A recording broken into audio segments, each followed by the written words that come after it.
Hey man, let's talk about one of the most powerful forces in human psychology, scarcity. Not diamonds, not cash, not compliments, scarcity. The idea that something rare, something limited, is more valuable. And when it comes to attraction, desire, and emotional pull, scarcity isn't just a tactic, it's a weapon. Think about it. What do people obsess over? Not what's easily available, not what's always around, but the thing they can't quite have, the thing they had once, and now it's slipping away, or worse. The thing they know others want, but they can't guarantee they'll get.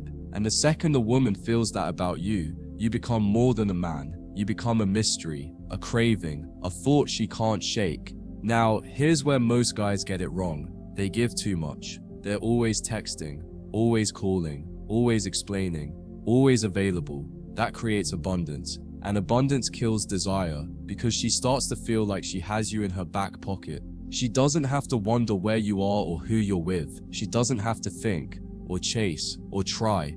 And the moment she stops trying is the moment she starts boredom. So how do you flip it? You become scarce. Not cold, not rude, not dismissive, just selective, just busy, just focused on you. You stop broadcasting every emotion. You stop responding instantly. You stop offering validation on demand. And what happens? She starts to feel something shift. Why isn't he replying right away? He usually calls by now. Is something off? Wait, did he lose interest? And boom, you're no longer predictable. You're no longer convenient. You're no longer hers. And that's when the longing begins. Because scarcity amplifies value, just like a rare gem, or a limited edition, or a once-in-a-lifetime opportunity. Your absence increases your worth. Not because you're pretending, but because you're genuinely investing in yourself. You're working on your goals. You're spending time in silence. You're doing things that don't revolve around her. You don't need to announce it. She feels it. She feels that shift in your energy, and it hits her deep. Now, don't get this twisted. Scarcity isn't ghosting. It's not playing games. It's not manipulation. It's presence in moderation.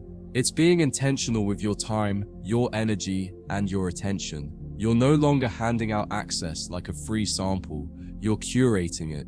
You're making her earn a moment of your world. And ironically, that's when she starts fighting for it. Here's the truth. A man who can walk away, who doesn't need her to feel okay, who can go dark, go silent, go internal without losing his balance. That's the man who haunts her mind, not the guy who begs, not the one who explains, not the one who texts good morning like clockwork, the one who can disappear just enough to make her feel it, the one who lets her wonder, the one who isn't afraid to be missed. So how do you use scarcity the right way?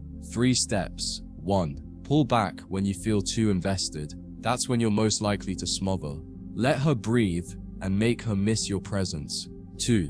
Go quiet when you're triggered. Instead of overreacting, disappear into your calm. Let your silence speak louder than your words. 3.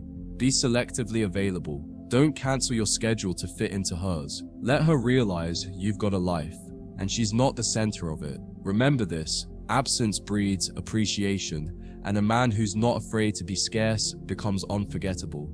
So stop chasing, stop explaining, stop giving access she didn't earn.